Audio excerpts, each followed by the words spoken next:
চার দফা দাবিসহ সপ্তাহব্যাপী কর্মসূচি ঘোষণা করেছে বৈষম্য বিরোধী ছাত্র আন্দোলন। সোমবার ছাত্র সংগঠনটির অন্যতম সমন্বয়ক আবু বাকের মজুমদার এই কর্মসূচি ঘোষণা করেন। তিনি বলেন, মঙ্গলবার থেকে বৈষম্য বিরোধী ছাত্র আন্দোলনের ব্যানারে সপ্তাহব্যাপী রেজিস্ট্যান্স উইক শুরু হতে যাচ্ছে।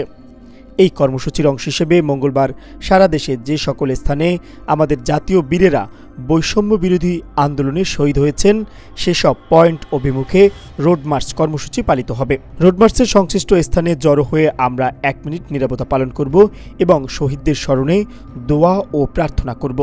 আবু বাকের মজুমদার বলেন, ঢাকা বিশ্ববিদ্যালয়ের টিএসসির রাজু ভাস্কর্যের পাদদেশে বিকেল ৩টায় জমায়েতের মাধ্যমে এই কর্মসূচি শুরু হবে। এ সময় তিনি 4 দফা দাবি ঘোষণা করেন। দাবিগুলো হলো, ফ্যাসিবাদী কাঠামোকে ব্যবহার করে ফ্যাসিস্ট হাসিনা এবং তার দল ও সরকার যে হত্যাযজ্ঞ চালিয়েছে সেগুলোর দ্রুত বিচার নিশ্চিত করতে বিশেষ ট্রাইব্যুনাল গঠন করতে হবে।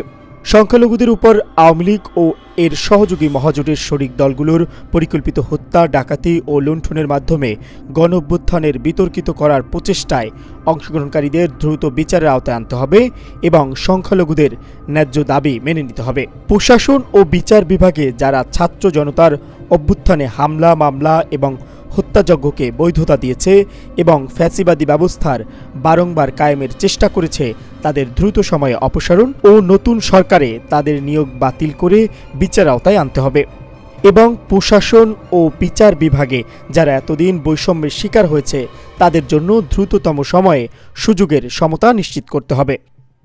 Mohammad Shafiqul Islam, Asian television.